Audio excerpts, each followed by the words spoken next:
Dalam kamar itu, Jovita kembali menatap dirinya di depan pantulan kaca. Pengakuan Leon telah mengusik hati dan pikirannya. Ia merencanakan sesuatu. Ia yakin Leon tidak akan mengawasinya lagi setelah lelaki itu marah besar padanya dan memintanya jangan lagi ke kamarnya dan memintanya jangan muncul di hadapan Leon.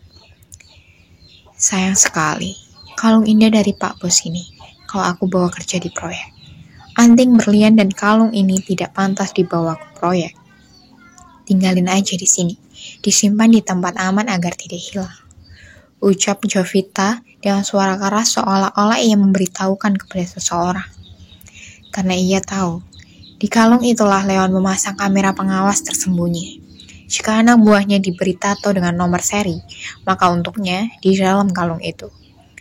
Jovita membungkus kalung berlian pemberian Leon dengan beberapa kain berlapis-lapis, lalu menyimpannya di paling bawah lemari.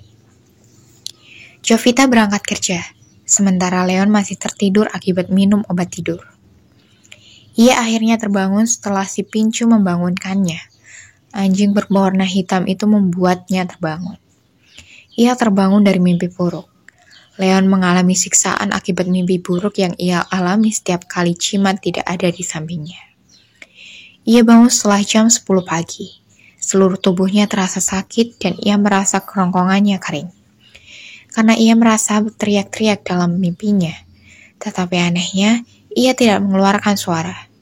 Ia merasa tubuhnya seperti ditiban beban yang sangat berat. Leon duduk mengumpulkan potongan-potongan ingatannya lagi. Ia baru ingat, kenapa ia mengalami mimpi buruk. Karena Jovita tidak ada di sampingnya dan ingatan lain muncul lagi. Di mana Jovita menatap dengan jijik dan menyebut dirinya diperalat jadi boneka tidur. Ia masuk ke kamar mandi dan berendam di bathtub yang ditaburi rempah-rempah dan menyalakan penguapan rempah-rempah dalam kamar.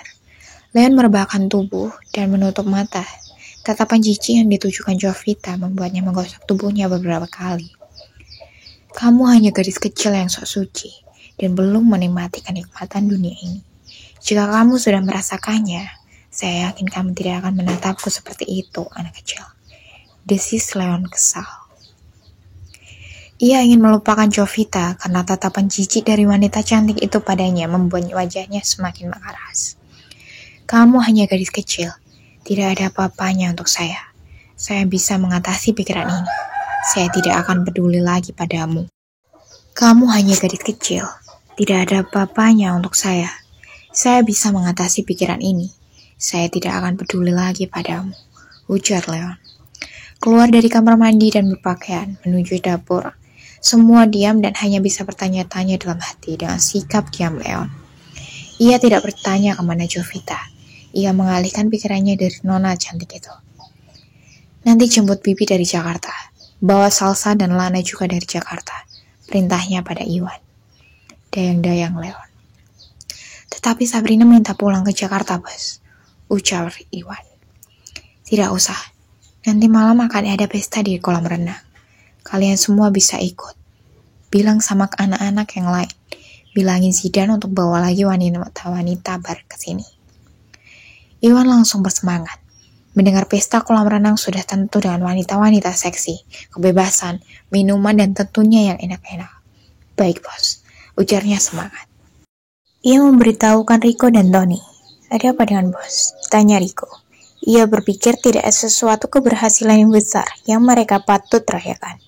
Tapi, kenapa tiba-tiba akan ada pesta perayaan? Tidak tahu.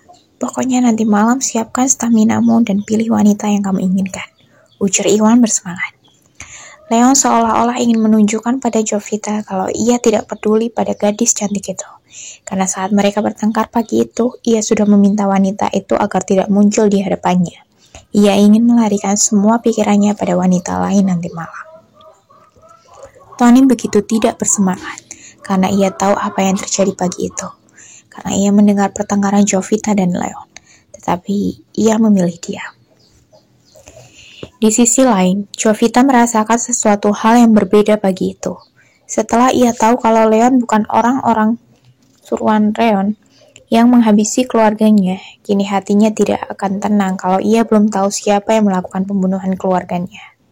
Ia berpikir, bagaimana caranya ia mendapatkan situs internet dan telepon untuk melacak berita tentang keluarganya hingga muncul ide nekat. Tiba di dalam proyek, ia masuk ke kantor proyek dan masuk ke dalam kamar mandi. Jovita mengganti pakaian yang ia bawa dari rumah, sebuah dress mini yang dipadukan dengan jaket hitam dan membuka bagian atasnya, memperlihatkan belahan. Tiba di dalam proyek, ia masuk ke kantor proyek dan masuk ke dalam kamar mandi. Jovita mengganti pakaian yang ia bawa dari rumah, sebuah dress mini yang dipadukan dengan jaket hitam dan membuka bagian atasnya, memperlihatkan belahan bagian dadanya dan paha mulusnya yang sangat cantik. Kulitnya yang putih mulus membuat siapa saja yang melihatnya tergoda. Maafkan aku, Ibu. Aku bersikap murahan kali ini. Semua aku lakukan demi mengungkap kebenaran. Aku tidak punya siapa-siapa untuk meminta tolong, ujar Jovita menarik napas panjang dan keluar dari kamar mandi. Ia menemui mandor proyek di ruangannya. Tok, masuk. Selamat pagi, Pak Banas. Selamat pagi, Non Hara. Kedua alis mata lelaki berkulit gelap itu menyengit melihat sesuatu yang berbeda dari Jovita pagi ini. Begini loh Pak Anas, saya ingin menjelaskan perubahan sedikit gambar ini. Jovita berdiri di depannya dengan badan memukuk, memperlihatkan bagian paling indah dari tubuhnya. Tidak ada kucing yang akan menolak ikan, sekalipun dia sudah kenyang. Ungkapan itu sepertinya cocok dengan lelaki parubaya ini. Walau hatinya sangat takut karena ia tahu wanita cantik di depannya adalah milik bos naga, bos yang paling menakutkan di mata mereka. Namun, ia tak bisa menutupi keinginan tubuhnya, apalagi saat Jovita menyentuh tangannya. Pak Banas, saya minta tolong sama Bapak pinjamkan saya laptop Bapak dan ponsel untuk saya sebentar. Ponsel saya tidak ada. Jovita semakin melebarkan bagian belahan dadanya. Benar kata Leon. Rasa dendam dan sakit hati mampu merubah siapa saja, tidak terkecuali dengan Jovita Hara. Gadis polos baik, tetapi saat ini demi mendapatkan jaringan internet dan telepon, ia harus merayu kepala mandor dengan tubuhnya. Boleh, Non Hara, silahkan. Lelaki itu menelan salivanya dengan susah payah. Terima kasih Pak Banas. Tetapi, Terima kasih Pak Banas. Tapi Pak, kalau mereka bertanya jangan katakan saya pinjam laptop Bapak. Saya ingin melihat-lihat pakaian lingerie seksi yang aku pakai nanti di pesta kolam renang di rumah bos. Apa Pak Banas mau ikut? Oh iya Non. Ya sudah, saya pinjam Pak Banas. Tapi ingat, jangan bilang sama siapapun. Ya Pak, ujar Jovita bertindak nekat bahkan melampaui pikirannya sendiri. Baik Non, ujar lelaki itu melonggarkan kancing ke mejanya. Baik Pak Anas, ini gambar saya.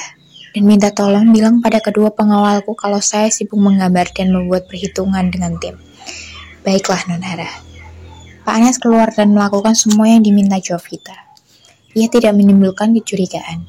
Ia tahu kamera pengawas yang ada di tubuhnya Leon simpan di kalung dan anting yang diberikan Leon hadiah ulang tahunnya. Makanya, ia sengaja menyimpan kalung dan antingnya di kamar. Saat ini, ia yakin tidak ada kamera di tubuhnya. Sementara kedua pengawal itu melihat Jovita ada di dalam kantor dengan pekerja yang lainnya, mereka berdua tidak curiga.